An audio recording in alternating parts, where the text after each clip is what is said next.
গোস্ত তো পছন্দ, গোস্ত হ্যাঁ চকলেটের মতো। এই 3 কেজিটা নিলে সমস্যা কি আপনার? ভাই এই না খাইল ভাই, মানে সুনাম করলে চকলেটের মতো গোস্ত, ইচ্ছা বড় কথা 3 কেজি নিলে সমস্যা কি আপনার? আমি তো বুঝলাম না। ভাই ভাই আপনি আর ভাবি খালি জাহাঙ্গীরের ছেলে দুটো আছে, একটু যদি জাহাঙ্গীরের দুটো ছেলে সুরা দুটো একটু বেশি কি হবে নাম দিয়ে?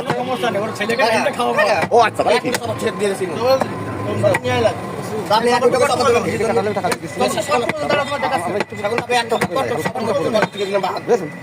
আমার কথা শুনতে পাচ্ছেন?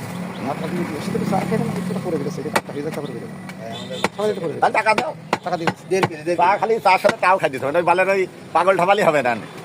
সাত দোকান এখানে আছে না দূরে যেতে হবে? চার দোকান আছে ওই কোন স্যার কথা কোনটা কি? আমার চা খাওয়াই দিন যাও না, আপনি আমার চা খাবেন আর সেখানে কাজ করবেন। এই শোনেন আমরা চা খাবো না? এ ভাই